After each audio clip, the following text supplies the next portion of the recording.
Tokoh Gog dan Magog, dikenali dalam tradisi Islam sebagai Yajuj dan Majuj, adalah sosok misterius yang penuh kontroversi dalam narasi apokaliptik agama-agama samawi. Al-Quran dan hadis memberikan gambaran tentang mereka sebagai kuasa perosak dan tanda akhir zaman, tetapi penafsiran lebih lanjut oleh para mufasir menambah dimensi baru dalam memahami mereka. Rujukan perkataan kota dalam Al-Quran.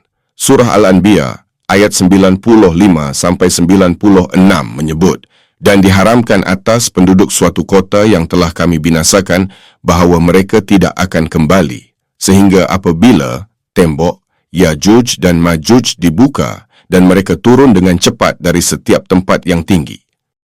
Sebahagian ahli tafsir berpendapat bahawa kota yang disebutkan dalam ayat ini merujuk kepada Baitul Maqdis, Jerusalem.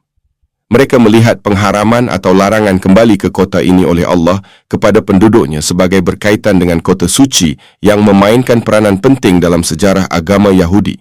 Pandangan ini berpendapat bahawa Gog dan Magog atau Yajuj dan Majuj mempunyai hubungan erat dengan kota Jerusalem.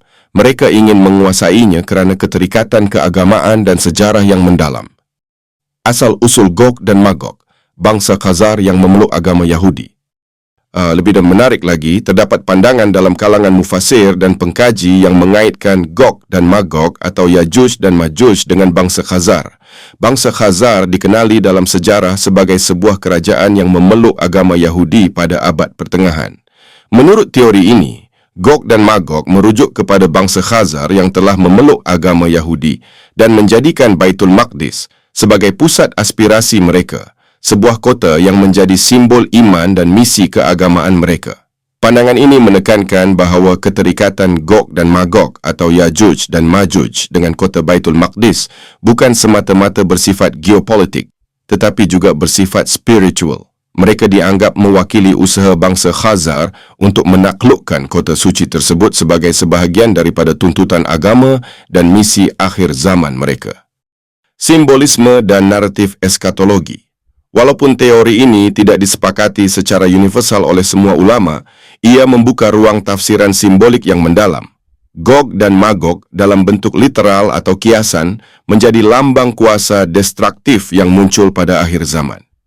Keterikatan mereka dengan Baitul Maqdis dilihat sebagai bukti bahawa Gog dan Magog atau Yajuj dan Majuj menganut agama Yahudi dan menunjukkan obsesi mereka terhadap kota suci Jerusalem yang dianggap pusat keyakinan dan ibadah dalam agama yang mereka anuti.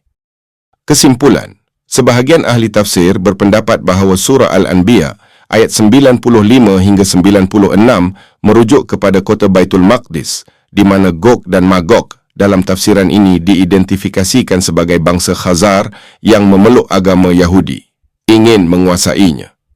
Tafsiran ini mengaitkan mereka dengan misi dan obsesi akhir zaman untuk menguasai kota suci tersebut. Namun harus diingat bahawa pandangan ini tetap bersifat spekulatif, kerana Al-Quran sendiri tidak memberikan penjelasan eksplisit tentang identiti khusus Gog dan Magog atau Yajuj dan Majuj. Yang pasti, naratif tentang mereka menekankan bahawa di sebalik semua kekuatan duniawi, akan tiba saatnya bagi kebenaran dan keadilan ilahi untuk menang melalui kedatangan Imam Mahdi dan turunnya Nabi Isa Al-Masih. Surah Al-Anbiya ayat 95 dibaca dalam bahasa Arab. وَحَرَامٌ عَلَى قَرْيَةٍ أَهْلَكْنَاهَا أَنَّهُمْ لَا يَرْجِعُونَ. Terjemahan literalnya, dan diharamkan atau dan telah ditetapkan sebagai haram atas penduduk suatu kota yang telah kami binasakan bahawa mereka tidak akan kembali. Kata waharam, makna literal, sesuatu yang dilarang, diharamkan.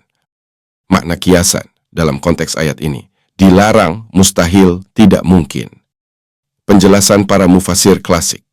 Ayat ini secara umum difahami sebagai telah ditetapkan secara mutlak dan tidak mungkin bagi penduduk suatu negeri yang telah dibinasakan untuk kembali dalam konteks kehancuran mereka yang kekal.